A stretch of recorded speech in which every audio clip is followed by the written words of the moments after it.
my studies on the ship repair cluster, not as exciting as fashion, animation, and creative destruction, but I'll still try my best. So it's sustaining competitiveness and upgrading along the maritime value chain, the Chaguaramas ship repair cluster.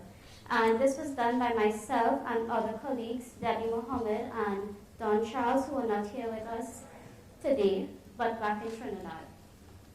And what we did in this study, it's applying the global value chain analysis to the ship repair cluster, Chaguaramas ship repair cluster in Trinidad and Tobago, and using it as a model for upgrading along the cluster itself, and also to implement at other ports throughout the, Trinidad and Tobago, and even the wider region.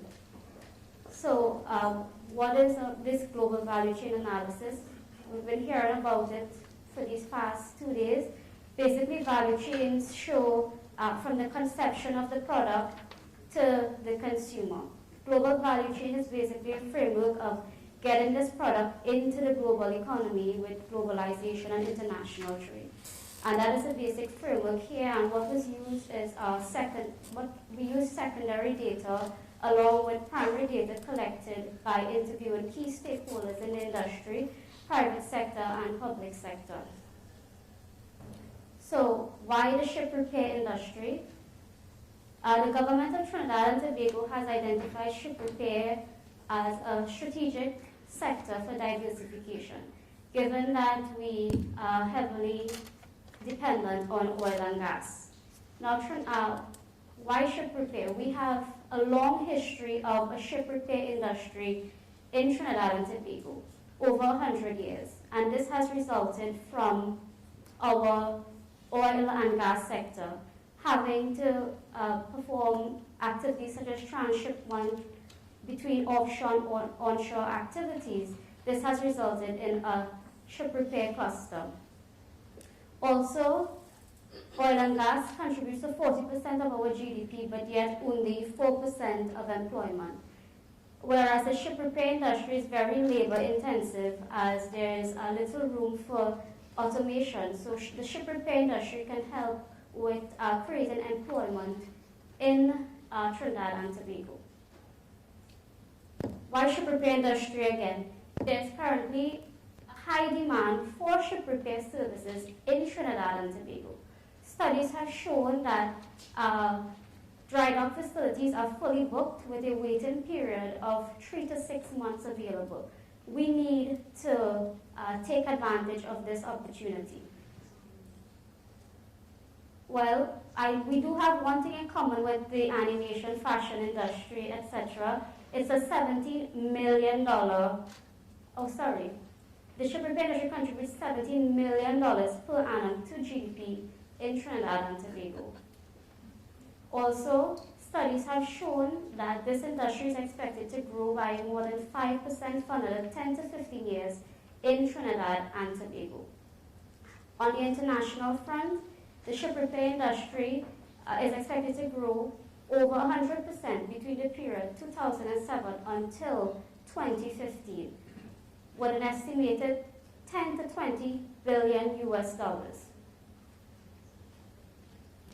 So into the Chaguaramas ship repair cluster. Key characteristics of the cluster: it's ideally located. We see that this doesn't have a point. Sorry. So the circle there shows the Chaguaramas ship repair cluster. For those of you who may not know where it is, it's close to the nation's capital, Port of Spain. It's in the Gulf of Paria, which is sheltered from hurricanes. Also, we have year-round sunny conditions, which makes the location ideal for ship repair. Trinidad also has a huge market for ship repair, again coming out of our energy sector. We have 2 international container ports, 1 liquefied natural gas terminal, 1 bauxite transshipment facility, 1 petrochemical port, and 1 port for oil refinery. Now these are ships coming in where we can take advantage of this again. and it is estimated that 95% of all our trade is brought in by ships. So location and market we see were the two most important local competitiveness factors in making the ship repair cluster successful in Trinidad and Tobago. Other factors that have been important: adherence to international standards. Standards play a very important part in this industry. It's an international industry where international standards must be met. We have a favorable exchange rate. We have cheap energy and steel, which provides the raw materials for the ship repair industry. We have had political and financial stability, and also given our long history of 100 years in the industry, we have key persons with the right skills for this industry. So these are all the factors that have made the ship repair industry successful, the Chaguarama ship repair cluster successful. Moving on to the key players, the ship repair cluster at Chaguaramas consists of 4 major players. Sia Marine has been recently overtaken by the government, is run by the government. They service large Panama-sized vessels. Cruising, Peaks Marine, they service small vessels such as tugs, pleasure boats. Interisle, medium-sized vessels. Right. So each one of these companies are targeting different markets. Besides these 4 major players, the industry also has many small suppliers of specialized services. And the customers serviced by the industry would be local, regional, and international customers. Now, given the 4 major companies, they exert power over these small suppliers. However, the customers in this industry also exert power in the case of routine maintenance, because ports can be chosen where they choose to undertake repair. Unless it's an unforeseen breakdown, then they will be forced to visit somewhere. In terms of competitors, internationally, we've heard a lot this morning about China in the logistics panel. So this is the first on the international competitor is a ranking of countries based on number of orders, and we see China there, 133 shipyards leading. While Europe was a major player in the ship repair industry, they have now been replaced.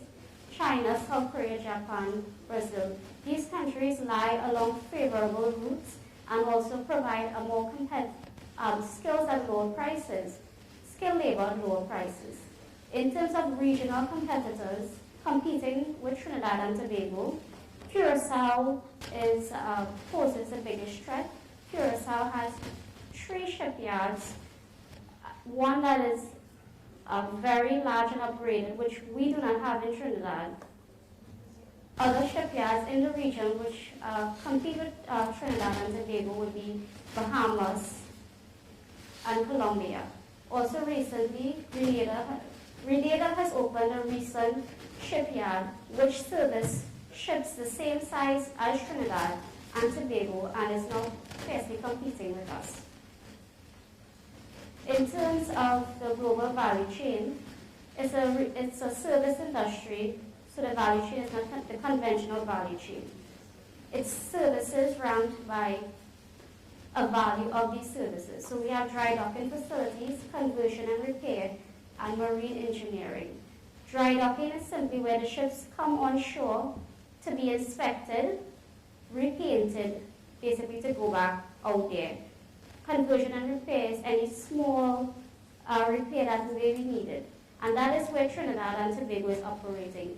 This is the low end of the value chain. Marine engineering is actually where you get into the design and construction, which we have not been doing. So how do we upgrade to get there? Different strategies: process, product, and functional. process upgrading, where we streamline operations, improve the skills of our people, use of technology. Product, we tap into new products such as larger vessels like cruise ships. Functional, you add on new functions that can make the industry more successful. So these are the challenges of upgrading in the industry found by the study. A lack of skilled labor. Our energy sector is competing with attracting key personnel needed for this sector, such as mechanics, fabricators, foremen. The energy sector pays much more than the ship repair sector. Also, there's a lack of experience in the ship repair sector, and when these people come into the sector, there's downtime in terms of training them, and a lack of training facilities in specific techniques and technology in ship repair. Further challenges, lack of infrastructure. We do not have deep water ports where we can attract the larger vessels to go into new markets. There's also a lack of finance. These companies in Trinidad are too small to tap into the large capital outlays needed to get into this industry. From the interviews also, we were told that there is inadequate government support and coordination. Now, while the government has identified ship repair as a sector for diversification, this is very surprising. But what persons are telling us from the private sector, there's no consultation from them, there's no proper action plan. It is simply stated that we want to diversify into ship repair. Also, finally, a last challenge has been the declining U.S. imports of LNG. Trinidad and Tobago is the #1 supplier of LNG to the U.S. previously. Now with this shale gas and all that in the U.S., our LNG market there has diminished. This means less LNG tankers to be serviced in Trinidad and Tobago. Recommendations for upgrading now. Now this sounds like someone else's presentation, so we see that all industries in the region were facing the same problems. Similarly with the anime industry, they were in production. They were not in pre or post production where the bulk of the value is added. Similarly in ship repair. So improving the pool of skilled labor, partnerships with local and international institutes in ship repair industry, greater coordination among stakeholders, finding new LNG markets, and true government support in creating a more enabling environment. Thank you.